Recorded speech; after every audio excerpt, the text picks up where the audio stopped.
if you know of any CIA involvement in the deaths of RFK and Martin Luther King.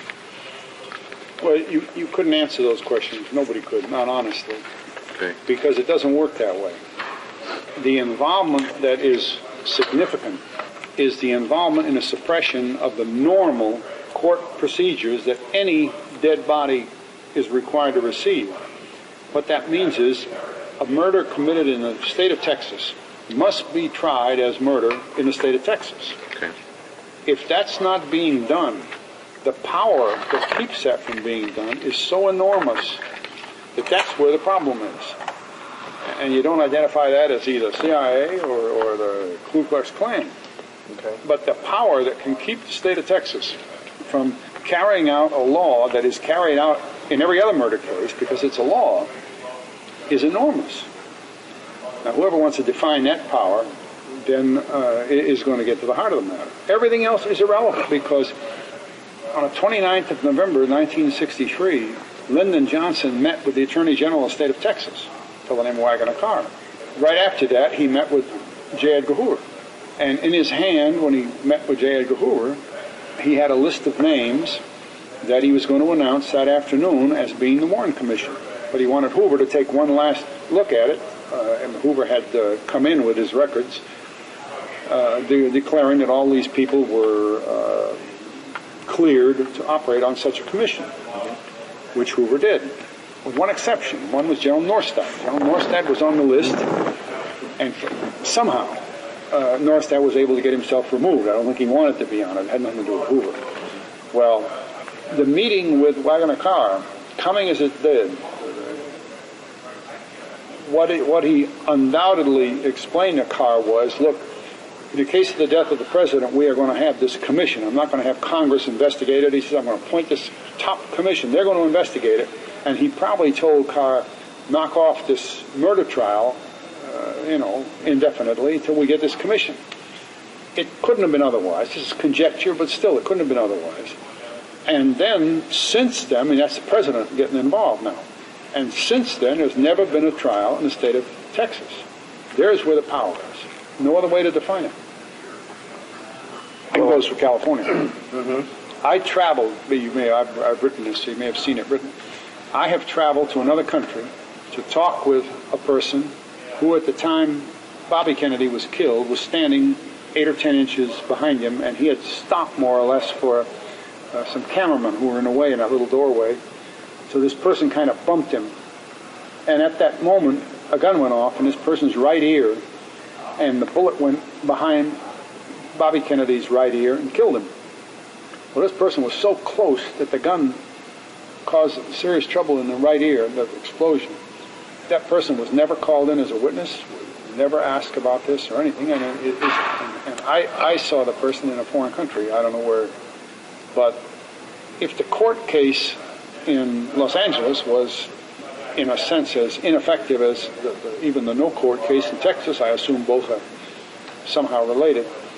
But it doesn't do any good to try to figure out all the minute details of something like that if the very obvious top level of things is not even done, which, I mean, a real court case. Mm-hmm. So it would be ridiculous for somebody to try to say who has that power.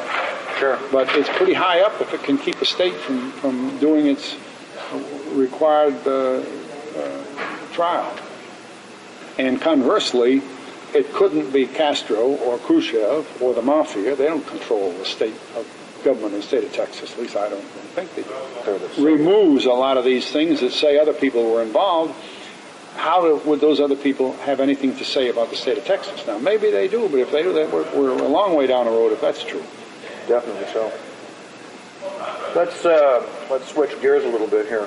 Go to the Rockefeller Organization.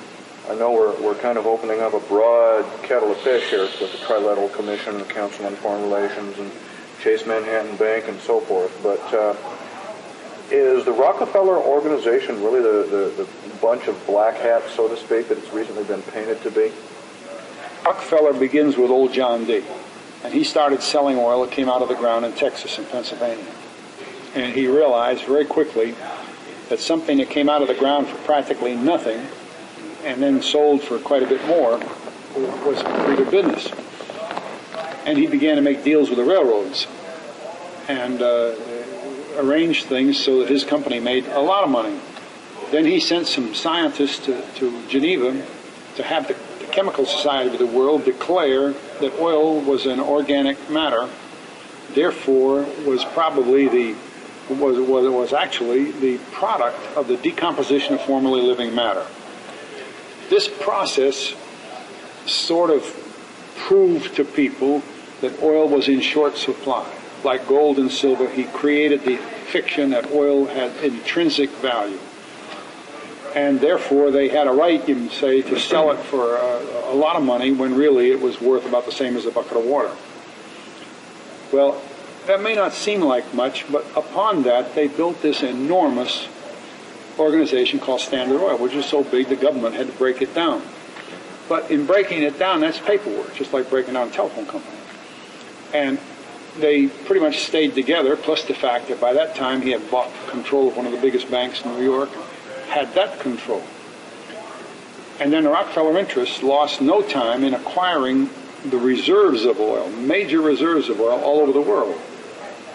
And one reason they did that is to make sure they remained to be reserved and not above ground. They leave them down there. In fact, the biggest oil known to exist in one place in the world today is under the city of Baghdad, and it's owned by the Rockefellers from an old franchise that they placed on it years and years ago. Well, you can't help but realize that in the amount of money that the Rockefeller people control and the Rockefeller Foundation, that they're going to have a say about things that go on in the world. It just wouldn't make sense if you didn't.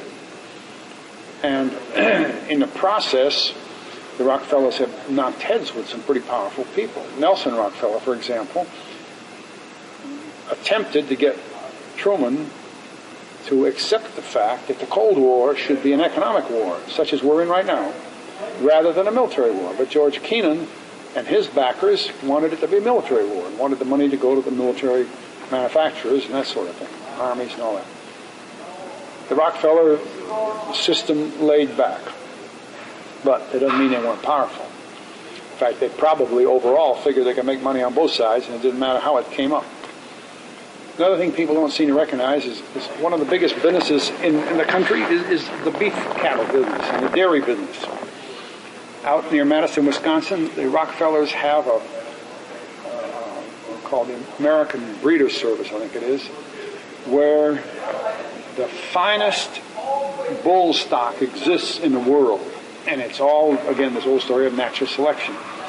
Everything about it is computerized. And the semen from that place is put into freezers and in test tubes, and big 18-wheeler trucks go all over the United States and deliver that to the people with cows to fertilize the cows. And they have gotten the dairy industry from cows who will say we're given 10,000 quarts of milk a year or a month, the figures don't mean anything, up to 40,000. Increased the whole production of the dairy herd all over the country. Wow. And increase the beef production by producing cattle that are ever so much better than ever before. That's all Rockefeller. Now, if the Rockefeller organization has the initiatives to do those things with something like beef food, dairy products, oil, you can see that they are going to work themselves. And the means they use to control the railroad industry, to control scientific opinion. The scientists in Geneva did agree that oil was an organic substance. Well, of course it is. It's carbon, hydrogen, and oxygen. But most scientists laugh at that because they know that oil did not come from the decomposition of formerly living matter. Oil is an ingredient of the earth just like any other rock or water and things like that. But from the Rockefeller point of view, it was very important to make people think that it came from a limited supply, the decomposition of matter, because that would be a very limited supply. In fact, we've used up probably 10 times as much oil as ever could have been produced anyway by living matter. But they use these devices to produce money and to control business and the world. It's pretty hard to find an example like that anywhere. In the old days, royalty did that in certain places. But that's hard to beat. after the defeat of Japan, it was Rockefeller money that moved into Japan to rebuild the economy of Japan, as differentiated from the Marshall Plan that went over to Europe and rebuilt the economy of Germany through federal funds. But when you begin to know all those things, plus a lot of others, you just can't overlook the fact that the influence of the Rockefeller family is enormous and probably growing every day. So I don't see how anyone realistically can overlook that. I was in the banking business. I knew one of the leading vice presidents of Chase Manhattan Bank, and we were together developing the computer business in Chase Manhattan Bank. Chase was one of the quickest and most adept at accommodating computers. Any bank, we worked with Republic Bank in Dallas, we worked with First City in Chicago, we worked with Bank of America in California. Chase Manhattan moved right ahead of all. Got into the credit card business early. Anywhere the name Rockefeller appears, it seems as though brilliant people are there, they're dedicated people, and the Rockefellers lead them.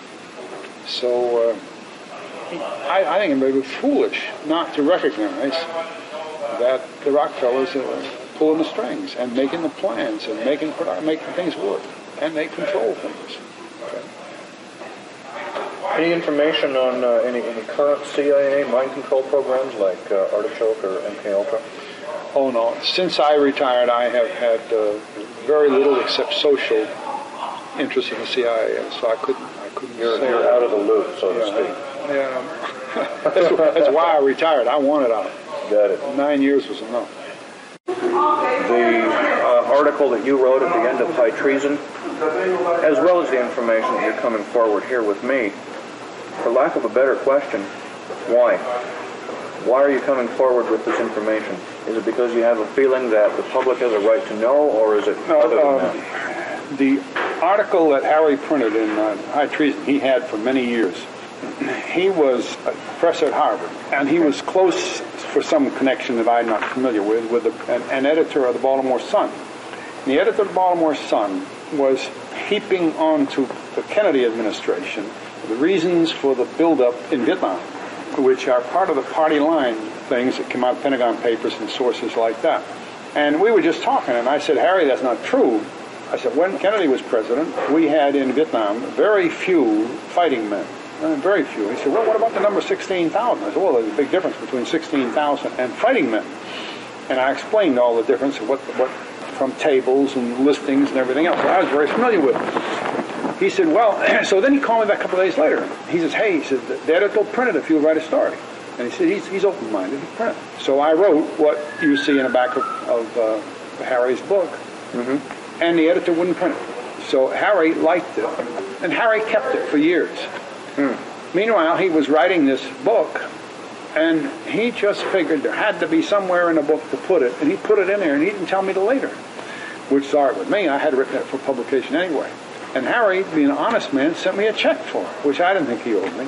But anyway, why I wrote it was simply to try for him, I knew he was affiliated with Harvard, to be able to speak from documented material that it was not a Kennedy-era buildup that got us into the Vietnam thing. In fact, it was a reversal of that. It was the difference between NSAM 263, which was to build down, and NSAM 273, which was to build up.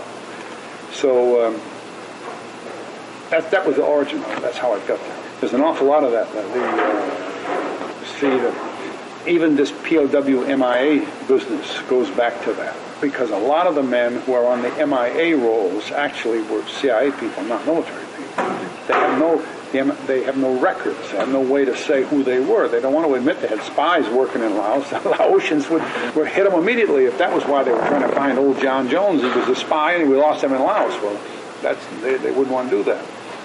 There's an awful lot of that. But the rational story, which I tried to account for in Harry's book, was that in the Kennedy era, we had a lot of people there, but they were like running PXs, they were helicopter maintenance people, but non-combatant roles, and that was what Kennedy had put out. We will not have combat men, and they will have some advisors and some maintenance people, and so on and so on and so on, and that accounts for the numbers. But at the same time, you could have been silent about this whole thing. Oh, I see what you're trying to... No. if Harry called me, I'd give him the information, same thing as you. I mean, I wouldn't say to you, I'd rather be silent than answer your question. Sure. Doesn't even occur to me. But your candor, Fletch, and your forthrightness can be contrasted rather sharply with a lot of your contemporaries. I don't have any contemporaries. See, well, that's another thing. I'm not saying peers. I'm saying people who have operated in the either intelligence or covert operations field, who have been in a position to know, unlike people like Marx and Marchetti and Philip A.G. and so forth, who have kept their mouths shut. I'm not saying what you're doing is a bad thing. What I'm saying is I'm trying to find out why. I don't think it works that way, because it never occurred to me that way. Yeah? For instance, to use a name we all heard about, Secord. Okay. Secord was either a captain or a major in my day, and his boss was a guy named Adderholt who worked for me. Now, if I wanted something to happen in Thailand, I would ask Adderholt to send some people to Thailand. So Secord goes.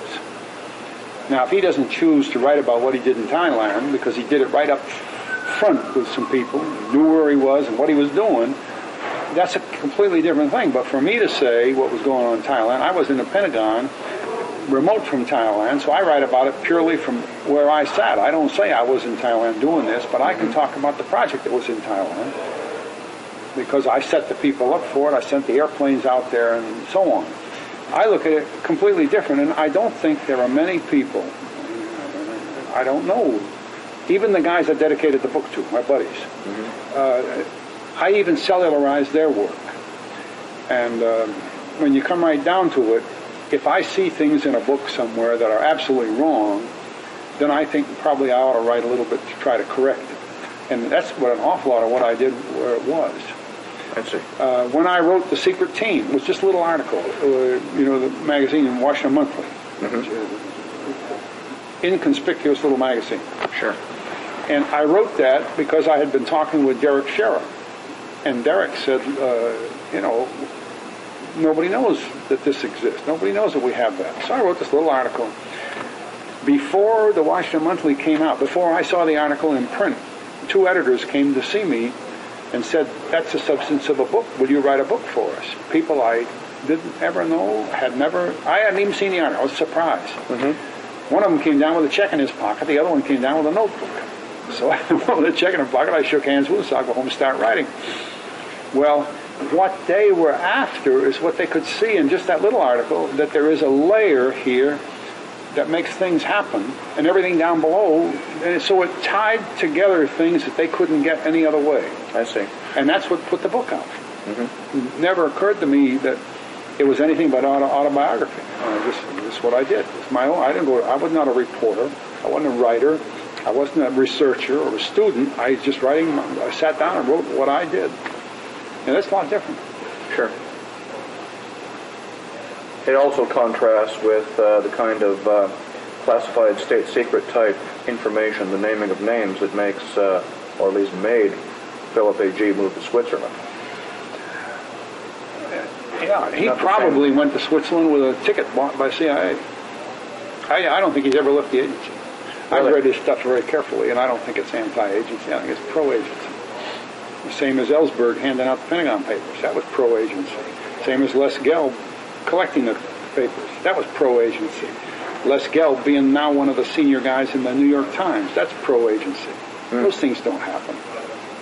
No, I'm coming less and less to think that there are actual legitimate accidents or coincidences. Now, I don't write about A.G. and I don't write about Marchetti because, in a way, I work with him. I work with Vic when I was I just happened to be there in Dulla's office the day Elder was leaving, and John Clark was coming in, and Vic was coming in to help the new guy, John Clark.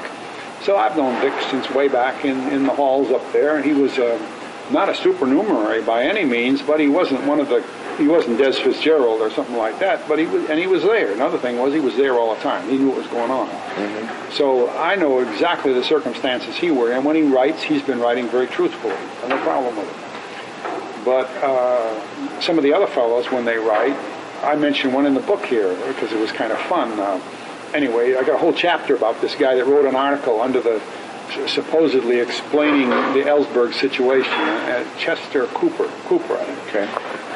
Well, it is a horrible article, propaganda, pure propaganda. So I just, for the hell of it, I wrote it about him, and I said, look, he writes this because he's trying to cover this up. He writes this because he's trying to cover. It was kind of a useful way to present the idea that that's what happens. Mm-hmm. Lord Oliphant was the King's ambassador, King of England's ambassador to Turkey in the Ottoman Empire days. Came back from Turkey in about 1862, and started talking with his inner circle of friends about psychic things. I don't know if they use the word hypnosis in those days. But he stated that while he was with the Turks and various leaders in that area, not meaning political leaders, but leaders of thought, probably religion, and so on, that he felt there was a very strong case to be made for psychic research.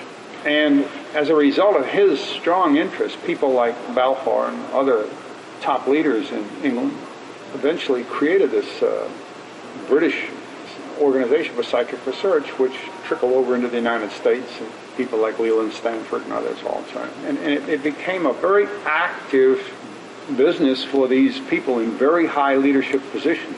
I have never been able to discover how real they made this.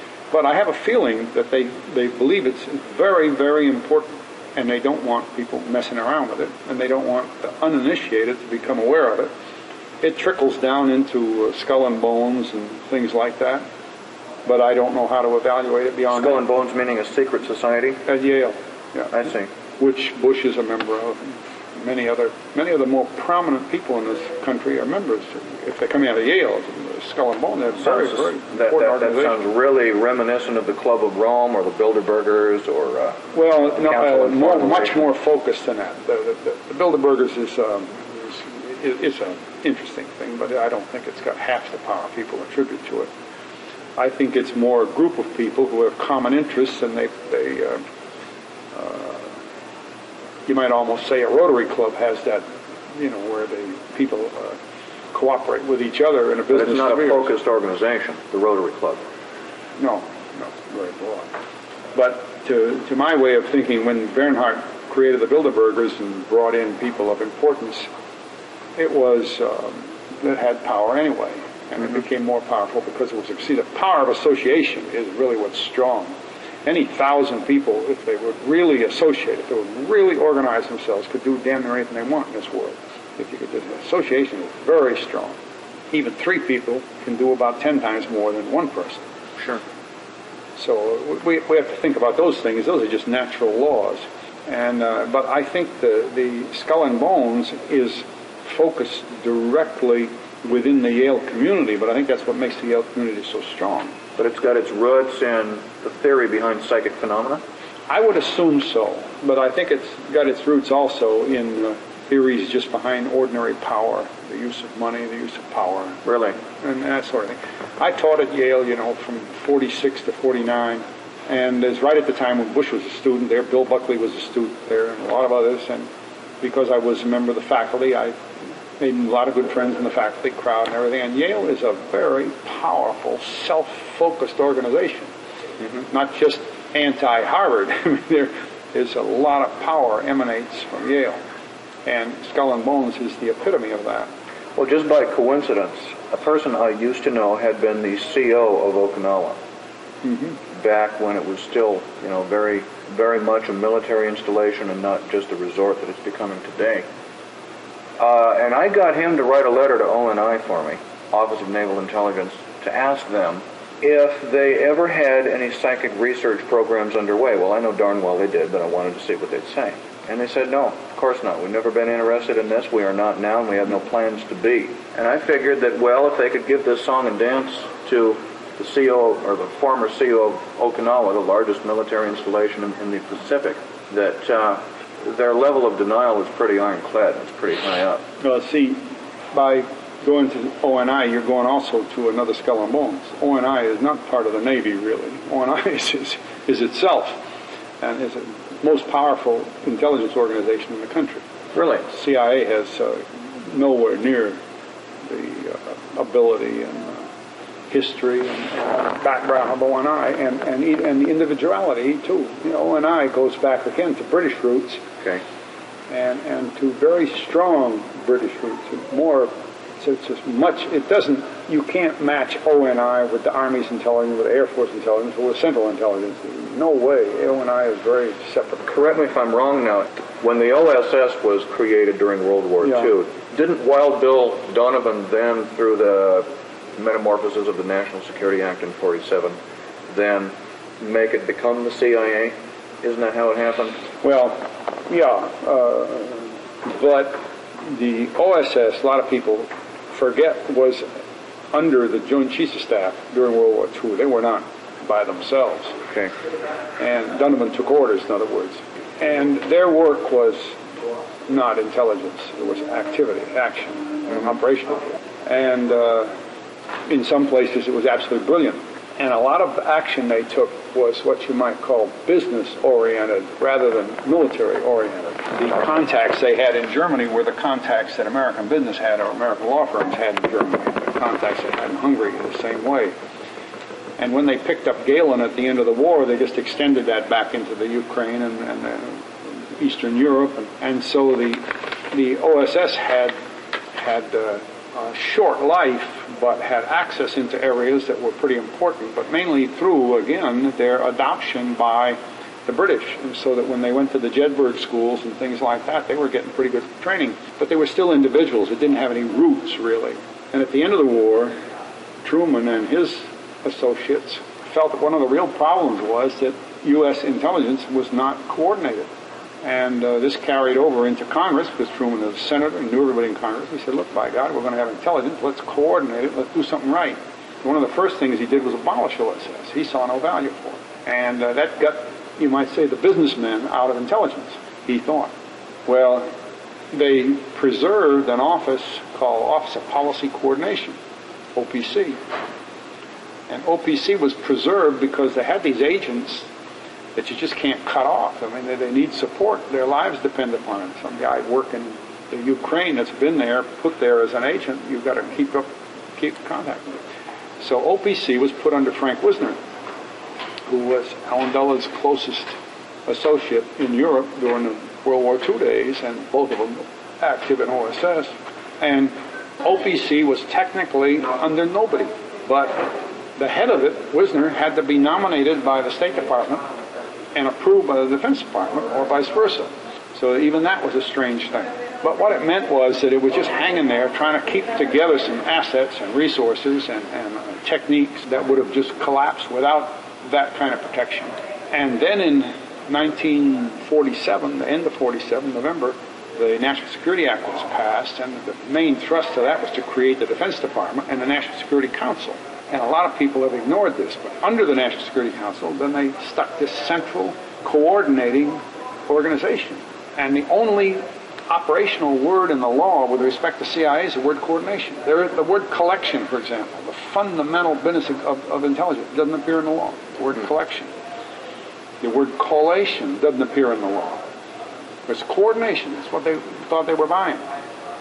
Well, when Walter Beadle Smith, who had been Eisenhower's chief of staff during the campaign in Europe, in a very important move, was made the first ambassador after the war to Moscow, replacing Harriman, who had been ambassador during the war. Two very important ambassadorial positions in the chronology.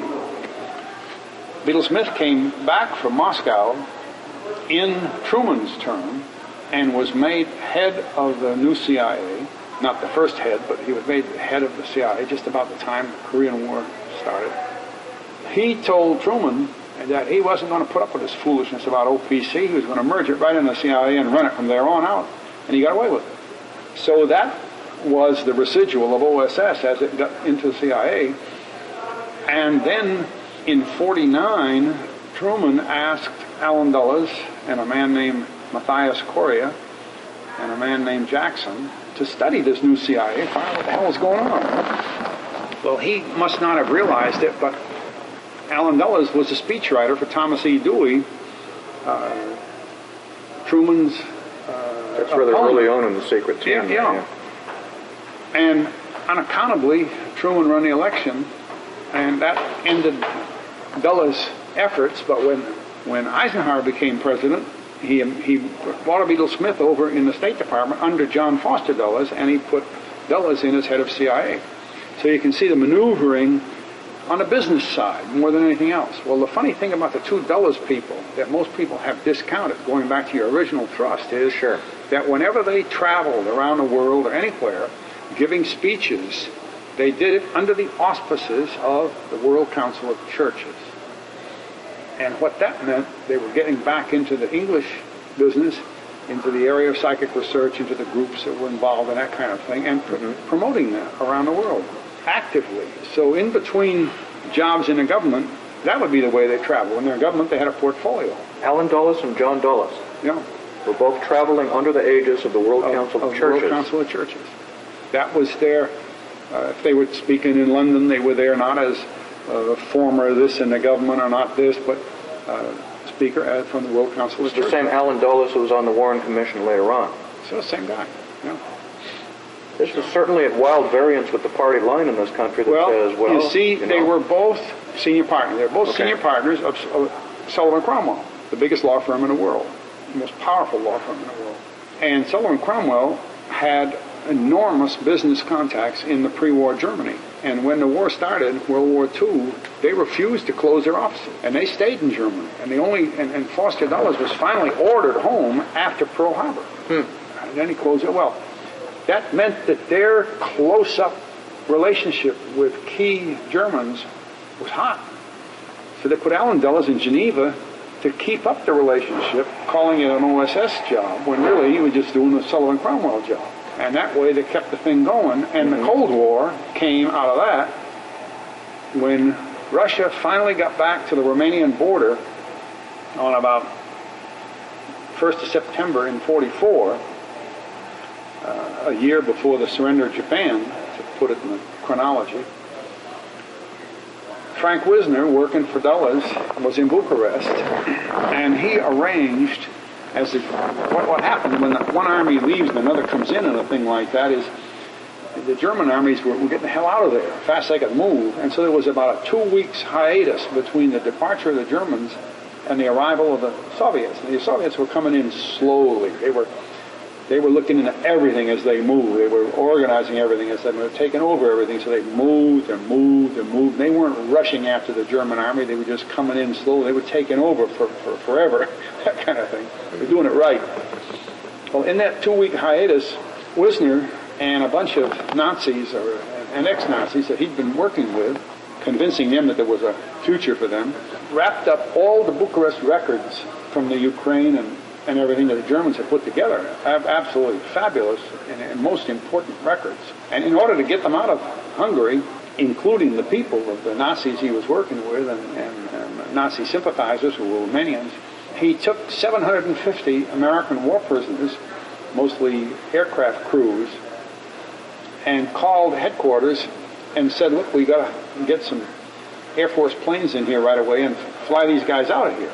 Well, no way we were going to fly into Romania with the Russians coming in at the same time. So they told him to put them on a train, and he somehow, I don't know how the hell he did it, he arranged a train, a freight train, carried these guys across Turkey, and the railroad line north of Aleppo in Syria drops below the border of Turkey because the mountains come down there, and for about 25, 30 miles, it's 2 or 3 miles in Syrian territory. So my boss, a general in Cairo, told me that we wanted to go up to Aleppo one morning in September of 1944. And so I crank up the plane and we go up to Aleppo, and we landed right near the old fortress there and met with a British major, whom I'm sure was in intelligence. We asked about where we could land, because there were no airports to speak of, to meet this train coming. I don't know whether the major knew the train was coming or not, but we want to know about landing there. Went back to Cairo that night, and the general said, Prouty, stop every plane coming in and unload them until you got 37 planes. I think it took 37 to pick up 750 people. And he said, you be back there tomorrow morning early, but land where place we reconnoitered, just right beside the railroad track. And the ground was hard and we could land on it. So I took all these transport pilots who had never been up there, and they followed me up, and we landed just any old place, sat the planes on the ground. Mm-hmm. And here comes this freight train, and it stopped. Immediately the doors slid, well, the doors were open anyway, doors open, and the field was full of guys just running across the field. So I was the only, I was the chief pilot, I was the only senior guy there. I just hold my hands up to him and tell him to get on the plane.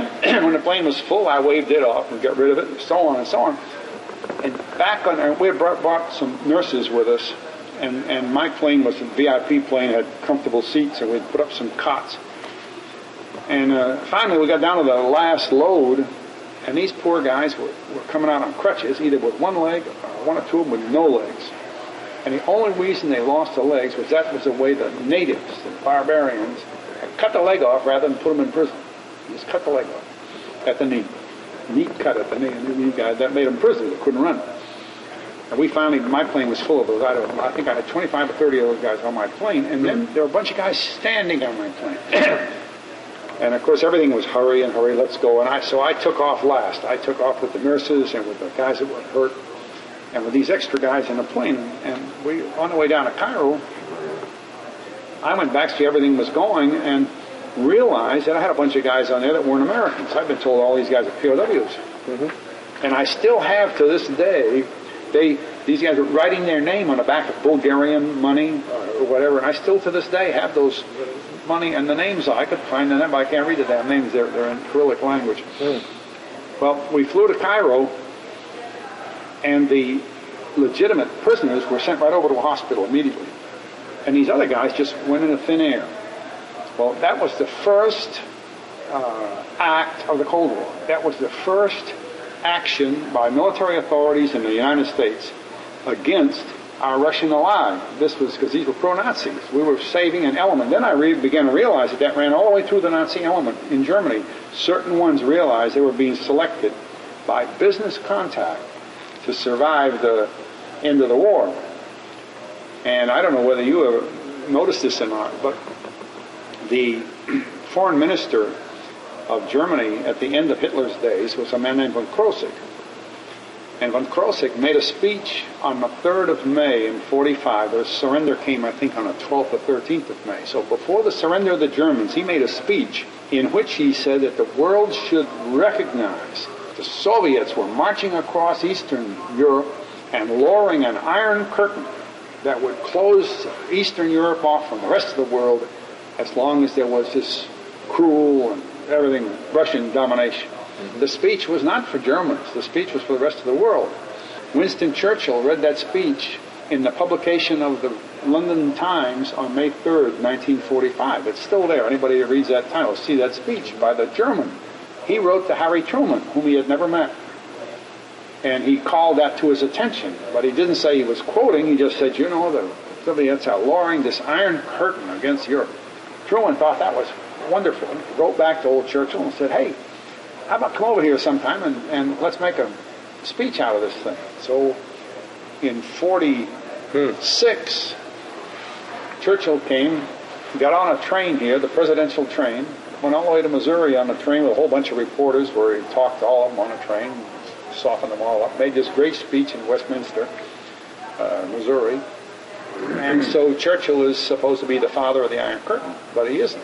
It was von Krosigk, and von Krosigk was one of these selected Nazis who was being picked up by the U.S., the same as Galen was and many others.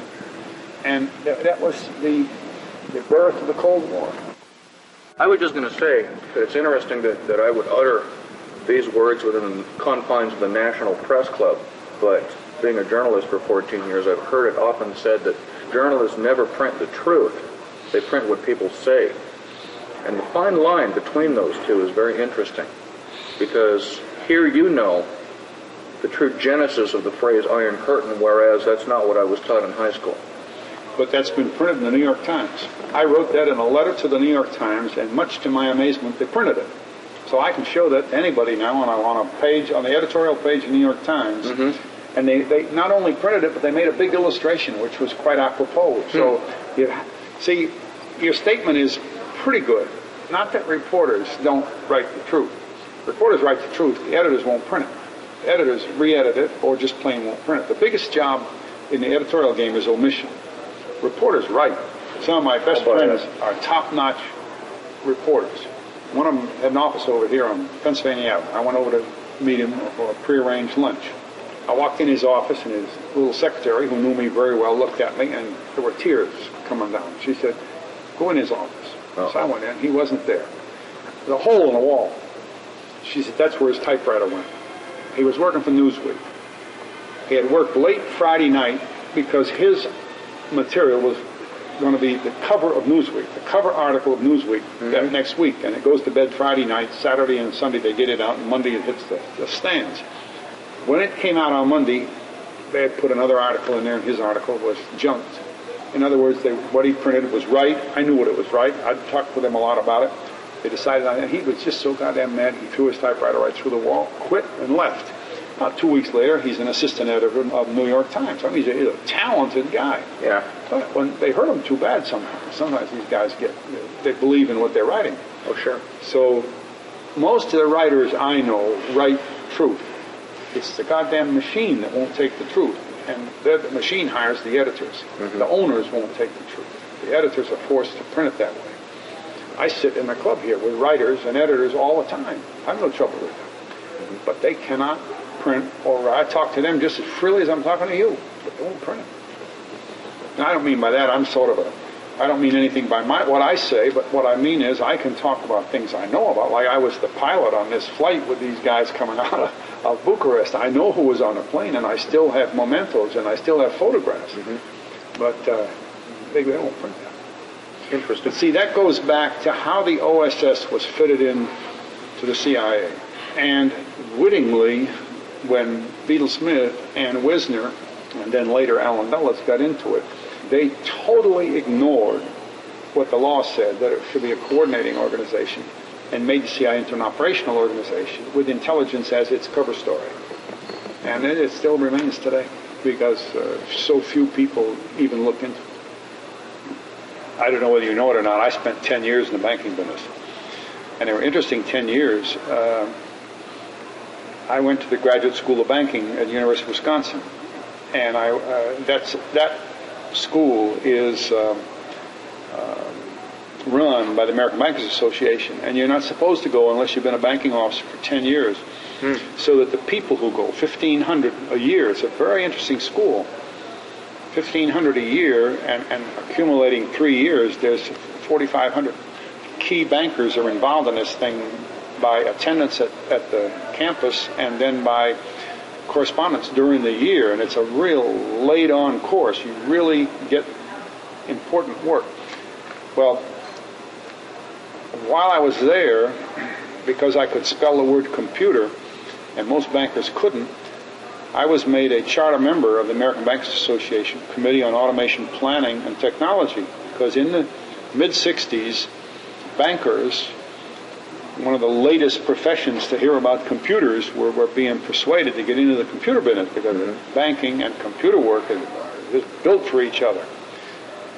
And having got into that committee at the top of the Bankers Association work, I began to see how the biggest banks work. In fact, I was instrumental in getting a contract for the Airink Corporation, which are dominant in the computer world with connection with airlines and the travel industry, to convert the Federal Reserve System to computers. Well, when you have to do that kind of work, you really find out what's going on. And it was very interesting. Well, I don't think many of us really understand the leadership role, and I mean leadership of our total society, that banks hold. Only the bankers at the top, the people that work behind the teller when they don't know what the hell's going on, but the banking industry, say 12, 15 top banks, really lead this world. And I don't mean this country, I mean this world. Because today, all finance, all communications, all transport is one world. Whether people are ready to believe that or not, it is. And that changes a lot of things about such things as Hubbard is pointing out with the Bank of England, because that kind of control is not only psychic, but it's very basic. And yet, money today doesn't leave any footprints anymore. There's no such thing as money. The United States government has no money. There are, however, electronic tracks. Yeah, tracks, footprints. If I use my credit card a lot, people will know where I've been. All you do is pick up the phone, they know. Sure. When you get your phone bill, you find out that at 7:30 in the evening, you call such and such a number and a charge of 55 cents. Mm-hmm. All right?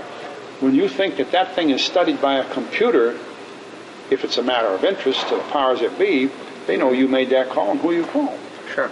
And that's all over the world today. That's what the National Security Agency does. Supposedly, though, isn't it illegal for the National Security Agency to be involved in domestic surveillance? You threw in a word that they don't understand, called illegal. Okay. Because if they're listening to radio waves, they play like it's just radio waves. It has nothing to do with borders and a nation. And they listen to radio waves everywhere. They listen to the emanations that come from motors, spark plug emanations. They can tell you if a truck went through your town fast or slow.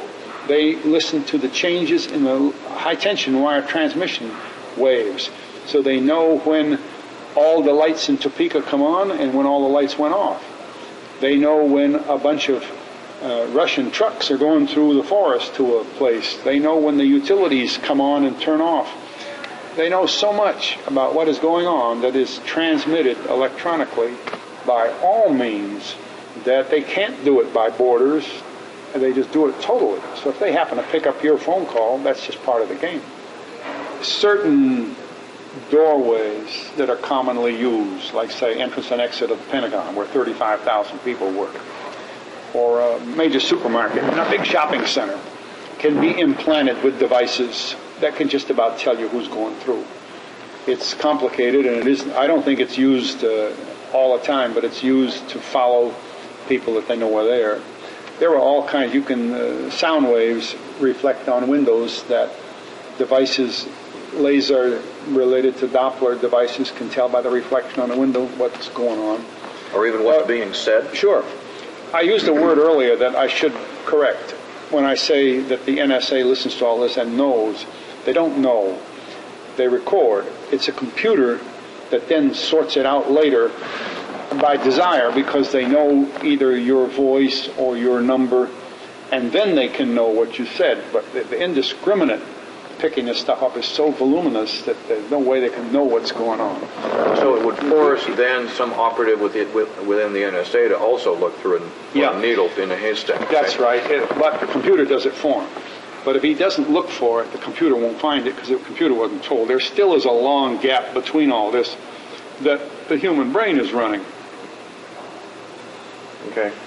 You know, it's always interested me that Stanford research becomes so important, because it was a member of the British Society of Psychic Research was the first president of Stanford. Interesting.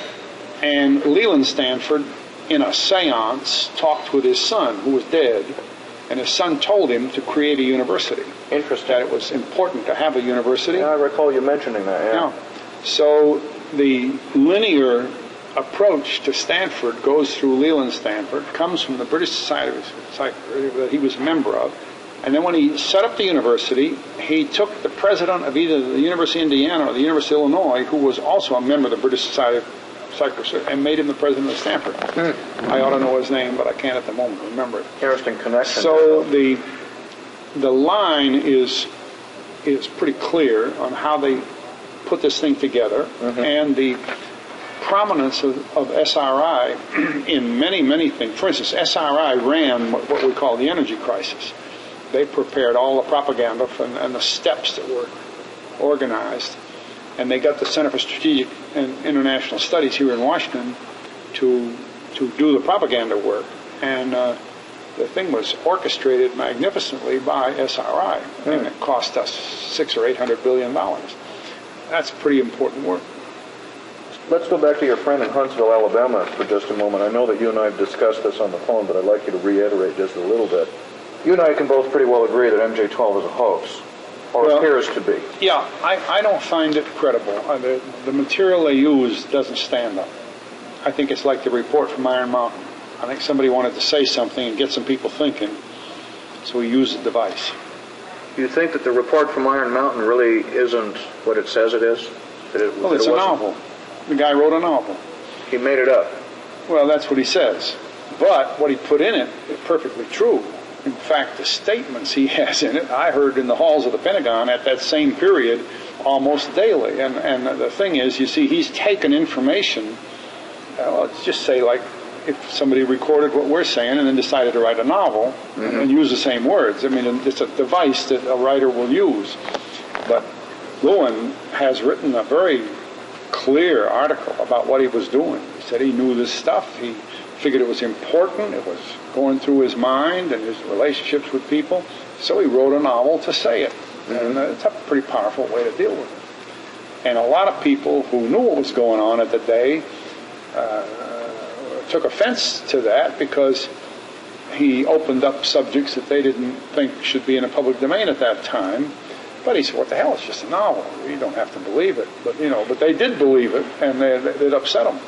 Maybe I don't quite follow you here. It was my understanding that the report from Iron Mountain was an accurate report of what was discussed by a certain highly appointed group. That's what the novel's about. But a novel's fiction. There's a novel about Iron Mountain? You can have a novel in which the truth is the main theme, but there's enough fictional material in it so that what the author's trying to say is, look, this stuff the substance is true, but I have created a novel in order to present this true substance. It's borderline, but that's what he did. Because he didn't want to attribute it to people, or he didn't want to have to explain who was involved, whether he could or couldn't. Maybe he couldn't have done it. I don't know. Well, I don't want to be confused about this, but it does supposedly reflect a mindset that was at work up here. This is a Xerox copy of the book that I picked up in a used bookstore. I don't recall reading anywhere there that the fellow says that he couched a lot of this true information in fictitious terms. No, he didn't put it in here. If you notice, it's only introduction by Lewin, see? Right. Well, that's part of his novel also. Dell? Yeah. Oh, well, by arrangement with Dial Press. Now, who's Dial Press? They're the original publishers. Okay. See, copyright 1967. Now, when did Dell print it? Yeah, see, a lot of people have played games with this because it is so clever. This is very important subject matter. I've used a lot of this over and over and over again, and all I ever say is that you just can't equal this subject matter. See, they receive serious attention regardless of its origin. The author of A Treasury of American Political Humor. I know quite a bit about this. I got a letter only yesterday from my editor, who was senior editor Prentice Hall, and who was fired because he did my book. We remain good friends. I got a letter just yesterday about his personal relationship, knowledge, friendship with this gentleman. And what does he say about this so-called report? Well, he says what Lewin said when he wrote about it. I'll have to dig out that thing I got. It's a page out of New York Times Sunday Supplement review of books. Every Sunday they have a review of books in the New York Times. And many years later, Lewin wrote that. He said, people have bugged me about this thing. He said, I sat down to write a novel. I sat down to try to make it as true to life as I could. And he said, now people are having trouble with it because what they're doing is they're thinking that somewhere else this report sits as a report, and it's not my novel. See, well, I know another book that's done very much like this. There's a book called Zapata. And Zapata tells everything about the Bay of Pigs almost as intimately as if somebody was right there. Well, and then there's not a single word in it of editorializing or anything. They just publish that like that, put covers on it, sell a book. Well, what they should have said, they should have written a preface. Zapata is a verbatim printing of a report written by Maxwell Taylor, General Taylor, to President Kennedy. And in writing the report, he was associated with Admiral Arleigh Burke and Allen Dulles and Bobby Kennedy by orders of the president. So the four of them sat in a room, and they had witnesses come in for a period of about 6 weeks, and they produced this report. So the report is factual. It was signed by Taylor and approved unanimously by the other people there. When you think of the four guys involved, it's phenomenal. You put such four different people in the same room for 6 weeks. Impossible. Sure.